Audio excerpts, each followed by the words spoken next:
China has today more than 950 data centers, and demand has never been so high for more builds to happen.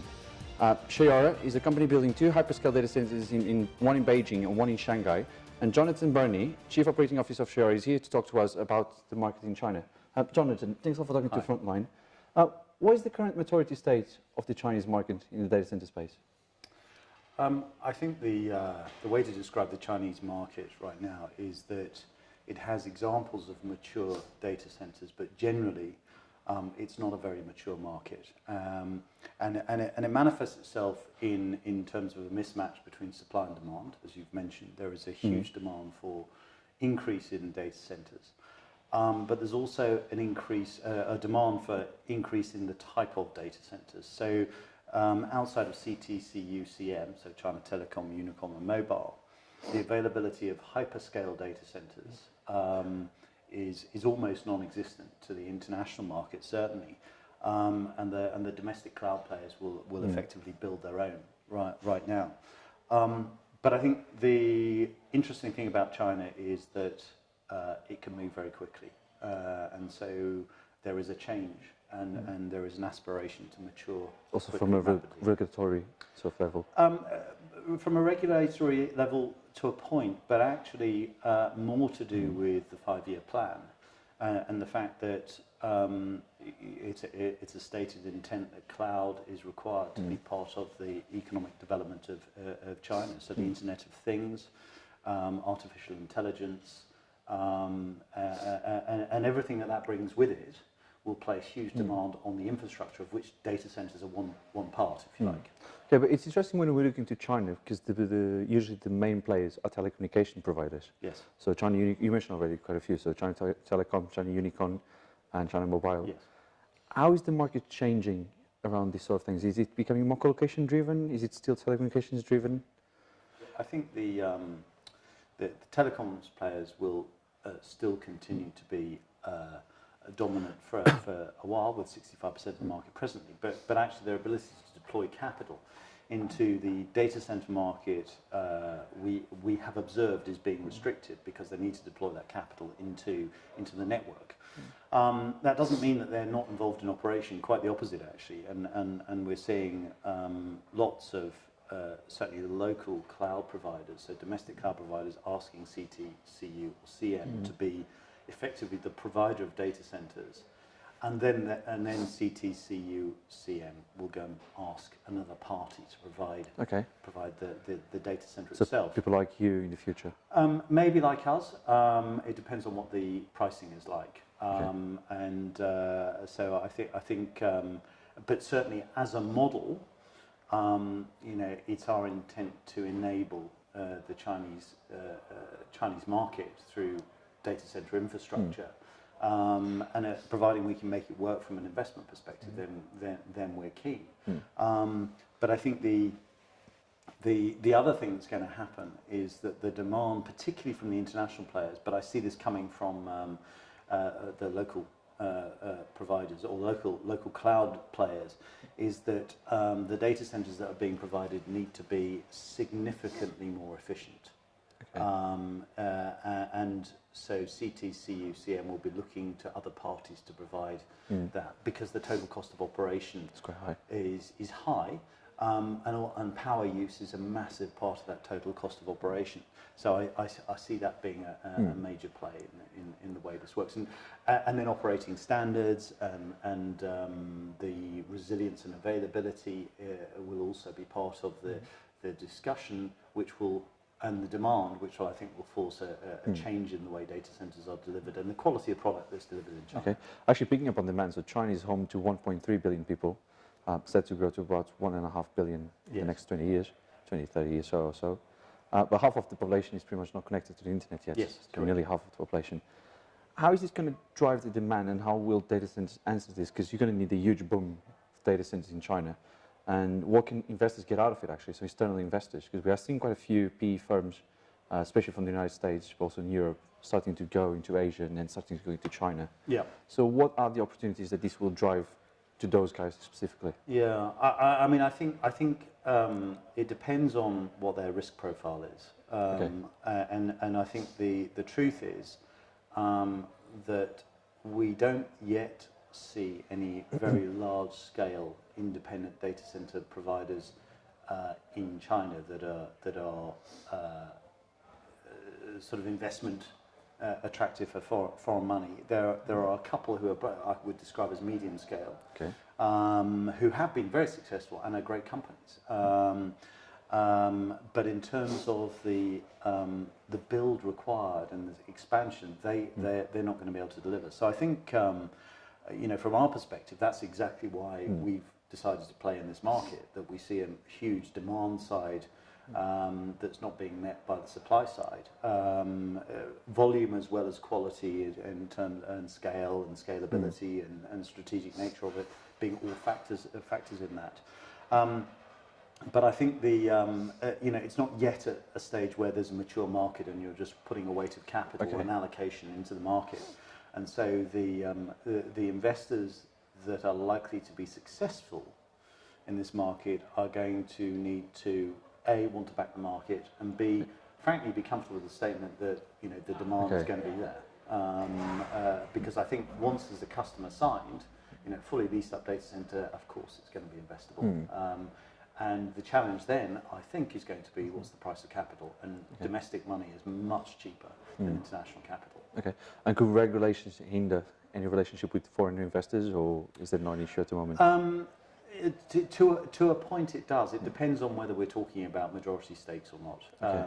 But I guess people are already more or less comfortable with the idea that they can't own the majority of the stake of a company. No, I think lots of organisations are not comfortable with that. Okay.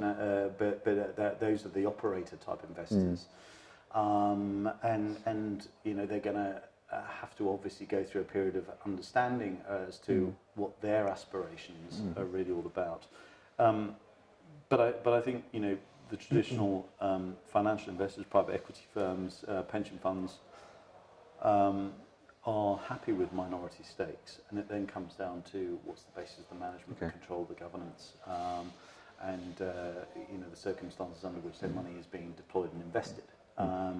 So I think the operator market, the international operator market, I think they're probably going to need to do something similar to what the cloud players have done, which is say we need to put a bit of option capital at risk and see if we can make something, see if we can pay for an option. Okay. And then another big thing happening in China is the One Belt, One Road initiative. Yeah. So that's nearly a $1 trillion project, quite clever project as well. How will telecoms and data centers factor into that? So when I spoke, for example, to your CEO, Oliver Jones, he was saying that this would actually help open the east of China to the world. Yeah. Because at the moment, everything is pretty much developed on the west side of the country, and then east will get a lot of development out of this. Yes. How will telecoms and data centers factor into all this? I think a couple of parts to that. Geography certainly, but also China's international influence with respect to telecoms and data centers will exist. And we're already seeing potential participants, which are, I'm sure, not directly connected with One Belt, One Road, but things like the Global Switch investment from a Chinese business, I think are very intriguing. And I think the whole idea of China effectively creating economic centres, but also increasing its influence globally, is a measure of where it thinks its development has got to. With respect to specifically telecoms, I think it's going to put even more pressure on three Cs to deliver, and I think it's going to put more pressure on them to deliver both in terms of volume, but also in terms of competitiveness and cost of bandwidth, in order to make their part of the value chain accessible as opposed to a barrier to One Belt, One Road. Okay, that's interesting. Is Chayora involved with the One Belt, One Road initiative? Not specifically, no. Not specifically, okay. No. And could you also just give an update on the Chayora project? I know you've broken ground in Beijing, you're building the facility in Beijing. Sure. Shanghai is coming quite soon as well, I guess? Yeah, so as far as Chayora is concerned, we took a decision with our investor, which is Standard Chartered Principal Finance, about a year ago, that we need to we needed to put our money where our mouth was, and demonstrate that all of the various aspects of the infrastructure that we built, so the operating companies, the licensing, the design, can be delivered. And so, as you say, we've elected to invest in the creation of the first data center in Tianjin, which is essentially serving Greater Beijing and also Tianjin itself and the Hubei area. And that's now 3 months into construction. Okay. And is going really well, actually. It's going exceptionally fast. And it's meant to open in quarter 4 or quarter 1 next year? Will be available for fitting out, actually, by September. Okay. And then could be operating by the end of the year, depending on what our customers want to do. But it's certainly capable of doing that. And that's the first of 7 hyperscale data centers on that site. And then in parallel, probably about a quarter behind that, we have actually a couple of initiatives with respect to Shanghai, which presents significant opportunity as well. Shanghai, I think, is an exciting location, of course, and there's huge demand. So we're excited about that. And I guess there'll be other locations across China they'll be eyeing as well. Yeah, so we're fundamentally driven by customers and what the customers want. So our plan for expansion is to understand what they want and then predict what the right infrastructure is that they need in the right scale. So we have our and we're bringing that together also with what's China's plan. Hence our Tianjin site in Beijing and Shanghai, and there'll be others coming as well, probably in the southeast of China. As well. So, but we're of the view that each campus will be about $1 billion worth of investment.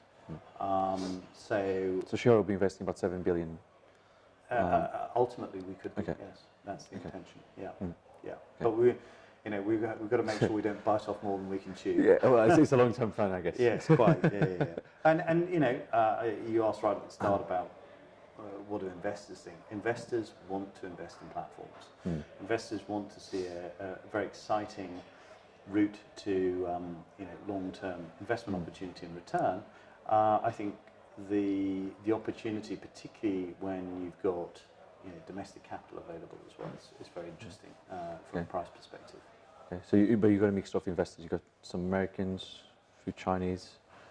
We've got essentially at the moment we have. Obviously, Standard Chartered Principal Finance is our institutional investor. We have some Hong Kong-based investors who are more angel investors, and then we have some relatively small investors from around the world, but no significant Chinese investment. Okay, percentage. Okay, Jonathan, this sounds good. Thanks all for talking to me.